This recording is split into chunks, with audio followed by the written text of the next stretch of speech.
গেল জাস্ট খালি দুইটা রাখবে, দুইটা আস্তে আস্তে ক্যামেরাটা আমি ওই মাথা পর্যন্ত নিবাই, ক্যামেরাটা খুব সাবধানে হইতে দুইটা মুভমেন্ট যেন কম হয়। তুমি কেন ইয়ে করো, আমি ওইখান থেকে আস্তে আস্তে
প্রিয় কৃষক এবং কৃষানী ভাই এবং বোনেরা, আপনাদের সাথে আমি এতক্ষণ ছিলাম।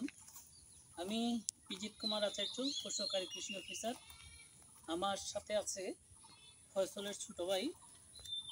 সবচেয়ে আমি আবেগ আপ্লুত হয়ে যাই মানুষের যখন প্রতিটি জায়গাটুকু কাজে লাগায়, একটু সামান্য পরিশ্রমের ফল হিসাবে যদি আমরা দেখতে পাই, তাহলে দেখতে পাচ্ছেন যে আমরা যে আদা খাবার মশলা হিসেবে ব্যবহার করি, এইখানে প্রচুর আদা, এখানে 500 ব্যাগ আদা আছে আমাদের। এই সরকারিভাবে আমরা প্রজেক্ট থেকে ব্যবস্থা করছি, এবং কৃষক ফয়সল পশ্চিম সাসাবের সে খুবই একজন মনোযোগী এবং বাধ্যগত কৃষক বলবো কেন, আপনারা দেখতে পাচ্ছেন তার প্রতিটি আদার যে স্বাস্থ্যগত চেহারাগত যাই বলেন না কেন, প্রত্যেকটা আদা গাছ আছে সুস্থ সবল।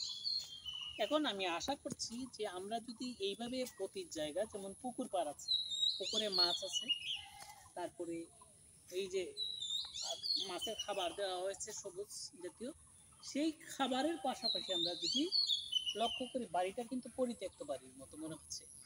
আসলেই আমরা কিন্তু সবচেয়ে সফল হয়ে গেছি মনে হচ্ছে ফয়সলের মাধ্যমে। অনেক কাজ করি, ঠিক আছে, কাজের পাশাপাশি যদি আমাদের সঠিক নির্দেশনা এবং সঠিক কৃষক পাই, তাহলে দেখা যাবে আমাদের বাড়ির আশপাশে যে প্রতি জায়গাটুকু আছে, যে 1 ইঞ্চি মাননীয় প্রধানমন্ত্রী শেখ হাসিনার যে বক্তব্য আছে, কোথাও 1 ইঞ্চি জায়গা পতিত রাখা যাবে না। সেই লক্ষ্যে আমরা মশলা চাষের উপযোগী যে ছায়া লাগানো আছে, এখানে পুকুর পাড়ে দেখতে পাচ্ছেন অসংখ্য গাছগাছালি আছে, সেগুন, জারুল, কদম থেকে শুরু করে আকাশী, মেহগনি সহ সব ধরনের গাছ আছে, এবং ফলের গাছও আছে। আমরা মাঝে মাঝে দেখতে পাচ্ছি। এই দেখার পাশাপাশি আমরা যেটুকু, যে পুকুর যে পার, এইখানে ঘাস ছিল, এই ঘাসের জায়গায় আমরা বস্তাতে আদা চাষ করেছি। এই আদা চাষের ফলে আমার কৃষক ফয়সল দেখা যাচ্ছে একদিকে সে লাভবান হচ্ছে। লাভবান হওয়ার পিছনে কেন লাভবান হবে, যদি তার ফসল পাওয়া যায়, প্রতিটা বস্তা থেকে যদি সে 1 কেজি আদা উত্তোলন করে, সেই আদাটা যদি 500 ব্যাগে রূপান্তর করা যায়, আমাদের বাড়িতে যাদের প্রতি জায়গা আছে, সেই প্রতি জায়গাটুকু যদি আমরা 5 বস্তা 10 বস্তা করে আদা হলুদ লাগাই, বিশেষ করে আদা হলুদ যে মশলার যে চাহিদাটুকু আছে, সেই চাহিদাটুকু আমরা পরিপূর্ণ করতে পারব। সেই পরিপূর্ণতার লক্ষ্যে আমরাও যদি একটু কায়িক শ্রমের দিকে আগাই, তাহলে শরীর, স্বাস্থ্য, মন সব থেকে ভালো থাকবে।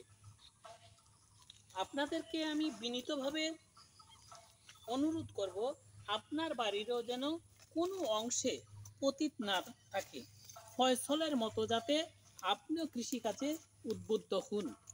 সেই উদ্বুদ্ধতার পাশাপাশি আপনার যতটুকু দরকার সরকার আপনাকে সাহায্য করে যাচ্ছে, সেহেতু আমি মনে করি আপনারা যদি কৃষি অফিসের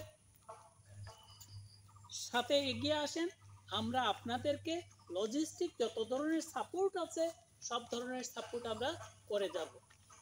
সেই আশা ব্যক্ত করে আজকে বিকালবেলা আপনাদেরকে আবার আহ্বান জানিয়ে আমার বক্তব্য শেষ করছি। এবং আদা গাছের চাষ, আদার যে চাষ, সেই চাষ থেকে বিদায় নিচ্ছি। সবাই ভালো থাকুন, সুস্থ থাকুন, নিরাপদে থাকুন। ধন্যবাদ।